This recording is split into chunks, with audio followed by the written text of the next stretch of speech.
नमस्कार, स्वागत है आप सभी का आपके अपने YouTube channel the vacancy news में। जैसा कि आप सभी को पता है कि प्रत्येक वर्ष की तरह इस वर्ष भी सीजीपीएससी प्रीलिम्स के लिए ऑनलाइन एप्लीकेशन फॉर्म 14 दिसंबर दोपहर 12 बजे से ऑनलाइन फॉर्म भरने प्रारंभ हो गए हैं, जिसके लिए नोटिफिकेशन 26 नवंबर 2020 को ही जारी किया जा चुका था। आज मैं आपको अपने इस वीडियो के माध्यम से आपको घर बैठे ही अपने लैपटॉप, पीसी या फिर मोबाइल से अपना सीजीपीएससी प्रीलिम्स के लिए ऑनलाइन आवेदन फॉर्म कैसे भरेंगे उसकी पूरी प्रक्रिया की जानकारी दूंगा। मगर इससे पहले यदि आप मेरे चैनल पे नए हैं और अभी तक आपने मेरे चैनल को सब्सक्राइब नहीं किया है तो जल्द से जल्द मेरे चैनल को सब्सक्राइब करके बेल आइकॉन क्लिक कीजिए, जिससे मेरे द्वारा समय समय पर नई नई भर्ती से संबंधित दी जाने वाली जानकारी आप तक पहुंचते रहे। तो आइए अब आपको ऑनलाइन फॉर्म भरने की पूरी प्रक्रिया की विस्तृत जानकारी देते हैं। इसके लिए सबसे पहले आप अपने मोबाइल, लैपटॉप या फिर पीसी में कोई भी एक सर्च इंजन चालू करते हैं। इसके बाद इसके सर्च बार में जाकर psc.cg.gov.in टाइप करते हैं। इसको टाइप करके इंटर करते ही सीधे सीजीपीएससी का ऑफिशियल साइट ओपन होता है। इसके होम पेज में नीचे आने पर आपको एक लिंक दिखाई देगा जिसमें advertisement for state service examination 2020 26/11/2020 लिखा रहेगा। ठीक इसके बगल में एप्लीकेशन 14/12/2020 लिखा हुआ लिंक प्राप्त होगा। इस लिंक पर आपको क्लिक करना होगा। इस लिंक पर क्लिक करते ही एक नया पेज ऑनलाइन एप्लीकेशन के नाम से ओपन होगा। इसके ठीक नीचे एक नीले कलर में please use Internet Explorer 7 version 7 to 11 और मोज़िला फायरफॉक्स 14 टू 34 और Google Chrome 20 to 36 to fill in the application form लिखा हुआ होगा। इसका अर्थ है कि इंटरनेट एक्सप्लोरर का 7 या फिर 11 वर्जन, मोज़िला फायरफॉक्स का 14 से 34 वर्जन या फिर गूगल क्रोम का 20 से 36 वर्जन ही सीजीपीएससी ऑनलाइन एप्लीकेशन फॉर्म को भरने के लिए यूज़ किया जाना आवश्यक होगा। इस पेज में जैसे ही हम नीचे आते हैं state service examination 2020 advertisement and appendix लिखा हुआ मिलेगा। इसमें पहले नंबर पर click here to view advertisement of state service examination 2020 लिखा हुआ मिलेगा, जिस पर आपको क्लिक करके एडवर्टाइजमेंट डाउनलोड करना है और फॉर्म भरने से पहले उसको दिए गए नियमों और शर्तों को अच्छी तरह से पढ़ लेना है कि आप सभी नियमों और शर्तों को फुलफिल करते हैं या नहीं। अगर आपको एडवर्टाइजमेंट में दिए गए नियमों और शर्तों को समझने में कोई परेशानी हो रही है तो इसके संबंध में मैंने पिछले दिनों ही एक वीडियो तैयार करके अपलोड किया हुआ है, जिसे आप देख सकते हैं। इस वीडियो का लिंक भी मैंने इस वीडियो के नीचे डिस्क्रिप्शन में दिया हुआ है, जिस पे क्लिक करके आप पूरी वीडियो देख सकते हैं और नियमों को आसान भाषा में समझ सकते हैं। आइए अब आपको ऑनलाइन फॉर्म भरते हुए उसकी पूरी प्रक्रिया को समझाते हैं। इसके लिए आपको second number click here to register online for state service examination 2020, इसके नीचे थर्ड नंबर पर click here to login and apply online for state service examination 2020 का भी लिंक दिया हुआ है, मगर उसमें जाने से पहले आपको अपने आप को रजिस्टर करना होगा। इसके लिए आपको सेकेंड ऑप्शन पर दिए गए लिंक पर क्लिक करना होगा। इस लिंक पर क्लिक करते ही एक नया पेज ओपन होगा जिसमें Chhattisgarh public service commission Raipur state service examination 2020 लिखा होगा, जिसमें रेड कलर पे कृपया सभी जानकारी सावधानी पूर्वक भरें क्योंकि पंजीकरण डेटा को परिवर्तित नहीं किया जा सकता लिखा हुआ है। अतः आपको सभी जानकारी सावधानी पूर्वक भरना है। उसके ठीक ऊपर एक ब्लैक कलर में एक लाइन लिखा हुआ है, in online form all the fields mark with red asterisks are compulsory field. कहने का अर्थ यह है कि जिसमें रेड कलर का स्टार मार्क लगा है उसको भरना अति आवश्यक होगा, उसको छोड़कर आप आगे नहीं बढ़ सकते। आइए अब आपको फॉर्म भर के दिखाते हैं। सबसे पहला ऑप्शन है राष्ट्रीयता का, यदि आप भारतीय हैं तो उसके टिक करना होगा। उसके बाद आवेदक का नाम दिया हुआ है, इसमें सबसे पहले आवेदक का नाम भरना है। इसके लिए ड्रॉप डाउन लिस्ट से मिस्टर, मिस या मिसेस को चुनना होगा। इसके बाद दो डिब्बे और दिए हैं जिसमें नेम और सरनेम लिखा हुआ है। नेम में आपको फर्स्ट नेम और मिडिल नेम दोनों लिखना होगा और सरनेम वाले बॉक्स में केवल सरनेम लिखना होगा। इसके बाद आपको पिता का पूरा नाम सेम वे में और माता का नाम भी सेम वे में लिखना होगा। इसके बाद आएगा लिंग, जेंडर, जिसमें पुरुष या महिला ऑटोमेटिक चुन लिया जाएगा जैसा आपने नाम के सामने प्रीफिक्स लगाया होगा। इसके बाद ऑप्शन आता है मूल निवासी का। मूल निवासी में दो ऑप्शन है, छत्तीसगढ़ और अन्य। अगर आप छत्तीसगढ़ के मूल निवासी हैं तो छत्तीसगढ़ पे क्लिक करिएगा और अन्य राज्यों के निवासी होंगे तो अन्य पे क्लिक कीजिएगा। इसमें अंतर ये है कि यदि आप छत्तीसगढ़ के मूल निवासी हैं तो आपको वर्ग अर्थात कैटेगरी का प्रॉफिट मिलेगा और अन्य राज्य के निवासियों को केवल अनरिजर्व में ही फॉर्म भरना होगा। देखिए, मैं आपको दिखाने के लिए इसको छत्तीसगढ़ का निवासी लेते हुए फॉर्म भरता हूँ। इसके बाद ऑप्शन आता है वर्ग का, जिसमें आपको एसटी, एससी, ओबीसी या जनरल सेलेक्ट करना होगा। इसके नीचे बहुत सी जानकारियाँ पूछी गई हैं जिनका जवाब हमको हाँ और नहीं में देते जाना है। आइए फॉर्म को भरते जाते हैं और देखते हैं। सबसे पहले क्या आप दिव्यांगजन हैं? तो हाँ या नहीं में जवाब दीजिएगा। उसके बाद आएगा क्या आप एक भूतपूर्व सैनिक हैं? हाँ और नहीं में इसमें भी जवाब देना है। हाँ में जवाब देंगे तो आपको सर्विस का साल और महीना पूछा जाएगा, तो इसको नहीं करते हैं। उसके बाद क्या आप वर्तमान में छत्तीसगढ़ सरकार या फिर छत्तीसगढ़ राज्य के बोर्ड निगम के कर्मचारी हैं? हाँ करेंगे तो सेम आपको साल और माह पूछा जाएगा, या नहीं करेंगे तो आगे बढ़ते जाइए। उसके बाद क्या आप वर्तमान में छत्तीसगढ़ शासन के संविदा कर्मचारी हैं? इसमें भी हाँ और नहीं में जवाब देना है। उसके बाद जन्म तिथि वाले कॉलम में आपको अपना जन्म तिथि डालना होगा। इसमें छोटे से बॉक्स पर क्लिक करके आपको जन्म तिथि सेलेक्ट करना होगा। इसके बाद आपको ऑटोमेटिक फिल के द्वारा 1 जनवरी 2020 की आपकी आयु दिखाई देने लग जाएगी। इसके बाद क्या आप आयु सीमा में छूट एवं अन्य छूट के लिए पात्र हैं? तो अगर पात्र रहेंगे तो हाँ ऑटोमेटिक आ जाएगा और नहीं में नहीं आ जाएगा। जन्म तिथि के प्रमाण के रूप में आपके द्वारा जमा किया जाने वाला दस्तावेज कौन सा होगा? आपको टिक करना होगा। आप 10वीं या 12वीं कोई सा भी रिजल्ट, एक मार्कशीट, आपकी जन्म तिथि जिस मार्कशीट में 10वीं या फिर 12वीं जिसमें भी अंकित हो उसे आपको टिक करना होगा। इसके नीचे दिए गए बॉक्स में उस मार्कशीट में दिए गए अनुक्रमांक को आपको भरना होगा। उसके बाद नीचे आते हैं जिसमें मोबाइल नंबर, आपको स्वयं का मोबाइल नंबर अंकित करना होगा और इसके ठीक नीचे वाले बॉक्स में आपका ईमेल पता ही अंकित करना होगा। इस बात का ध्यान रखेंगे कि मोबाइल नंबर और ईमेल का पता स्वयं का रखें। इसके बाद नीचे आते हैं जिसमें पासवर्ड बनाए का ऑप्शन दिया गया है। इस पासवर्ड में password must be at least 4 character, no more than 8 character and must include at least 1 upper case, 1 lower case and 1 numeric digit दिया हुआ है।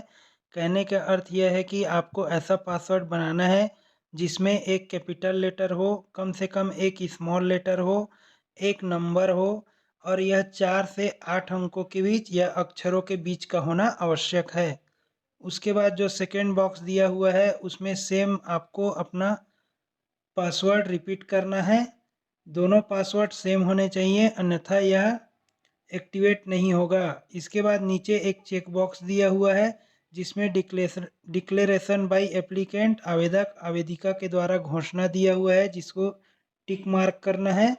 उसके बाद आपको प्रीव्यू में ऑप्शन में जाकर क्लिक करना होगा। प्रीव्यू ऑप्शन पर क्लिक करते ही एक नया पेज ओपन होगा जिसमें आपके द्वारा भरे गए पूरे फॉर्म का एक प्रीव्यू दिखाई देगा जिसमें पूरी जानकारी रहेगी। इस जानकारी को आपको चेक कर लेना है कि कोई जानकारी गलत तो नहीं भरी गई है। इसके बाद नीचे आकर सेव बटन पर आपको क्लिक करना होगा।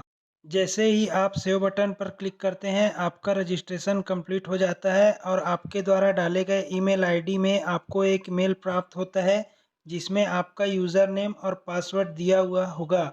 इसके बाद जो नया पेज ओपन हुआ है उसमें उपयोगकर्ता का नाम यूज़र नेम में ईमेल आईडी से देखकर यूज़र नेम और पासवर्ड डालकर लॉगिन बटन पर क्लिक करना होगा।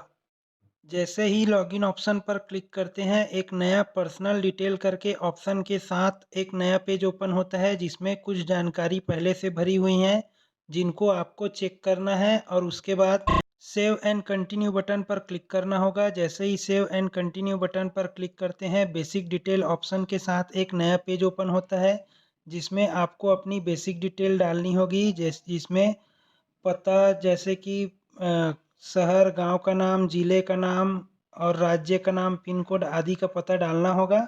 इसके बाद परमानेंट एड्रेस वाले ऑप्शन पर आते हैं। अगर आपका कॉरेस्पॉन्डेंस एड्रेस, करंट एड्रेस और परमानेंट एड्रेस एक समान है तो आपको चेक बॉक्स पर क्लिक कर देना है। उसके बाद आपको अगला ऑप्शन मिलेगा एग्ज़ाम सिटी का, जिसमें आपको किस शहर में आपको एग्ज़ाम देना है वह चुनना होगा। इसके बाद नीचे आएंगे जिसमें बहुत सी जानकारी हाँ और नहीं में मांगी गई है। जैसे आपको शारीरिक विकलांगता 40% या अधिक है, हाँ या नहीं में क्लिक करना है। क्या आप विवाहित हैं? यदि हाँ है तो हाँ में, नहीं है तो नहीं में क्लिक करना है। विवाहित होने पर आपको विवाह की तिथि भी अंकित करना अनिवार्य होगा। उसके बाद क्या आप परित्यक्ता या विधवा हैं का ऑप्शन है। इसके बाद क्या आप होमगार्ड के रूप में सेवा कर रहे हैं का ऑप्शन है। सभी ऑप्शंस में हाँ या नहीं में ही जानकारी देना है। क्या आप शिक्षाकर्मी, पंचायत कर्मी हैं या थे। क्या आप कभी से परीक्षा चयन से किसी प्राधिकरण संस्थान द्वारा पृथक किए गए हैं। क्या आप अंतरजातीय विवाह प्रोत्साहन के लिए छत्तीसगढ़ सरकार द्वारा उम्मीदवार को कभी सम्मानित किया गया है? क्या सेवा की अवधि के दौरान उम्मीदवार को कभी दंडित किया गया है? उम्मीदवार को छत्तीसगढ़ शासन द्वारा निम्नलिखित में से किसी पुरस्कार से सम्मानित किया गया है, जैसे राजीव पांडे पुरस्कार, गुंडाधुर पुरस्कार, महावीर प्रवीण चंद्र देवभंज पुरस्कार या राष्ट्रीय युवा पुरस्कार। इसमें से यदि कोई पुरस्कार आपको मिला है तो हाँ ऑप्शन पर क्लिक करना है, और यदि कोई पुरस्कार आपको प्राप्त नहीं हुआ है तो नहीं ऑप्शन पर क्लिक करना है। क्या आप आपराधिक प्रकरण के दोषी ठहराए गए हैं, अर्थात आपके ऊपर कोई क्रिमिनल केस चल रहा है, तो हाँ पे ऑप्शन पर क्लिक करना होगा। नहीं चल रहा है तो नहीं क्लिक करना होगा। निम्नलिखित स्थानों में भारतीय मूल के वास्तविक स्वदेशी प्रत्यावर्तित व्यक्ति हैं। कहने का अर्थात क्या आप इंडियन ओरिजिन के व्यक्ति हैं जो विदेश में निवास करते हैं। अगर है तो हाँ पर क्लिक करना है, और नहीं है तो नहीं पर क्लिक करना होगा। अगले ऑप्शन में ऐसा व्यक्ति जो वियतनाम से भारतीय मूल का वास्तविक प्रत्यावर्ती व्यक्ति हो या फिर वियतनाम से 1975 के पूर्व ना आया हो, ऐसे व्यक्ति के बारे में पूछा गया है। अगर आप 1975 के पूर्व वियतनाम से आए हैं या नहीं, यदि हाँ तो यस पे क्लिक करना है, और नहीं आए हैं तो नो पे क्लिक करना है। सभी ऑप्शन को फिर से पुनः चेक करके आपको सेव एंड कंटिन्यू ऑप्शन पर क्लिक करना होगा। सेव एंड कंटिन्यू ऑप्शन पर क्लिक करते ही एक नया पेज ओपन होता है जिसमें एजुकेशनल क्वालिफिकेशन से जुड़ी हुई जानकारी देनी होगी। पहला ऑप्शन, क्या आप उम्मीदवार स्नातक पाठ्यक्रम के अंतिम वर्ष में हैं, अर्थात आप यदि ग्रेजुएशन अंतिम वर्ष में पढ़ाई कर रहे हैं तो यस पे क्लिक करना है, या आपका ग्रेजुएशन कंप्लीट हो चुका है तो नो पे क्लिक करना है। इसके बाद नीचे दिए गए बॉक्सेस में आपको अपनी एजुकेशनल क्वालिफिकेशन से जुड़ी हुई विस्तृत जानकारी देना है। सबसे पहले आपको डिग्री में जो डिग्री आपके पास है उसको डालना होगा।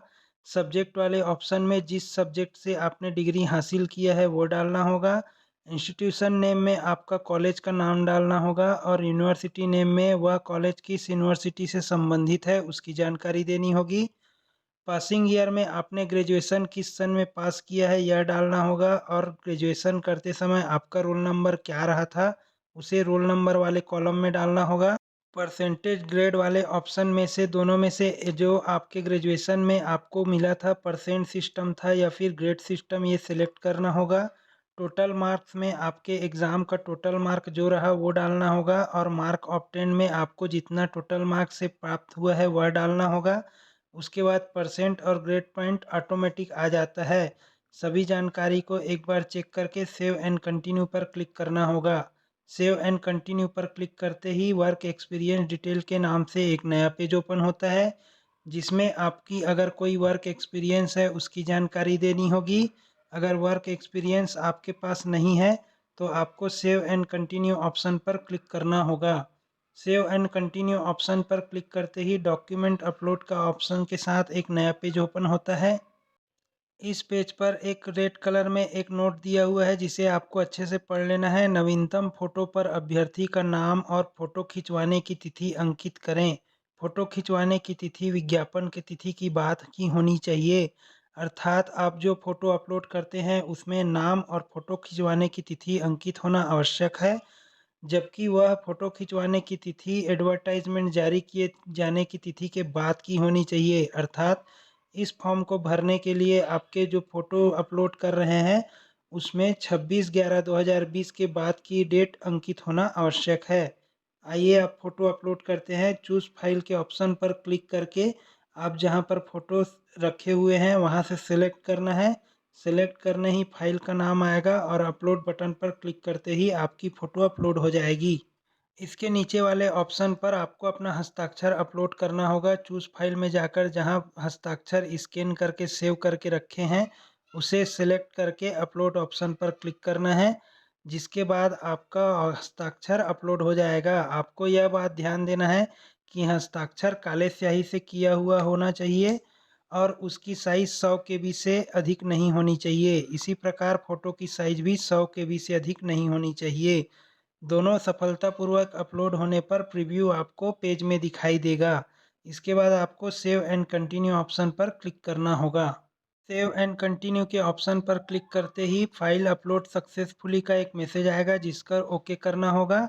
इसके बाद आपको नीचे जाकर कंफर्म सबमिट का एक बटन दिया होगा हरे रंग का, जिसे आपको क्लिक करना होगा। इसके बाद एक नया मैसेज आएगा, please confirm all your save detail are correct, once click okay you can't edit the application. कहने का अर्थ यह है कि आपको सभी चीज़ें पुनः चेक कर लेनी है। अगर आपने एक बार ओके पर क्लिक किया तो आप उसे चेंज नहीं कर सकते। अगर सब चीज़ आपने चेक कर लिया है तो आपको ओके पर क्लिक करना होगा। जैसे ही आप ओके ऑप्शन पर क्लिक करते हैं, आपको अपना नाम और पेमेंट से संबंधित जानकारी फीस दिखाई देगी, जिसके नीचे पे नाउ का ऑप्शन दिखाई देगा। पे नाउ के बटन पर क्लिक करते ही एक नया पेज ओपन होगा जिसके माध्यम से आप अपना एग्ज़ाम फीस पेड कर सकते हैं। यहाँ पर आपको अपना एग्ज़ाम फीस पेड करने के लिए कार्ड, यूपीआई, नेट बैंकिंग आदि का ऑप्शन दिखाई देगा। किसी भी एक ऑप्शन पर क्लिक करके आप अपना एग्ज़ाम फीस पेड कर देते हैं। मैं आपको कार्ड ऑप्शन से जाकर दिखाता हूँ। कार्ड ऑप्शन पे सबसे पहले आपको अपना कार्ड नंबर डालना होगा, उसके बाद एक्सपायरी डेट, कार्ड होल्डर का नाम दिखाई देगा जिसको आप चेंज कर सकते हैं और सीवीवी डाल के पे ऑप्शन पर क्लिक कर सकते हैं। पे ऑप्शन पर क्लिक करते ही आपका एग्ज़ाम फीस सक्सेसफुल सबमिट होने का एक मैसेज आ जाएगा, जिसमें भुगतान की आईडी और भुगतान की स्थिति प्राप्त होगी, जिसे आपको सबमिट करना होगा। सबमिट करने के बाद आप उसका रिसिप्ट प्रिंट कर सकते हैं। इसके बाद लॉग आउट करके बाहर आ सकते हैं। ऑनलाइन फॉर्म फिल करने से पहले आप एडवर्टाइजमेंट को पूरी तरीके से अच्छे से पढ़ लीजिए कि आप सभी चीज़ों को फुलफ़िल करते हैं या नहीं। और अगर आपको कुछ चीज़ें समझ में नहीं आती हैं तो आप कमेंट बॉक्स में कमेंट करके मेरे से पूछ सकते हैं, या फिर एडवर्टाइजमेंट के संबंध में मेरे द्वारा पूर्व में बनाए गए वीडियो को भी आप देख सकते हैं, जिसका लिंक मैंने वीडियो के नीचे डिस्क्रिप्शन में दे रखा है और वीडियो के अंत में भी एक लिंक मैंने आपको प्रोवाइड कर दिया है। अगर आप कोई वीडियो पसंद आया है तो प्लीज़ मेरे चैनल को लाइक कीजिए, सब्सक्राइब कीजिए, शेयर कीजिए और कमेंट बॉक्स में जाकर कमेंट कीजिए। धन्यवाद।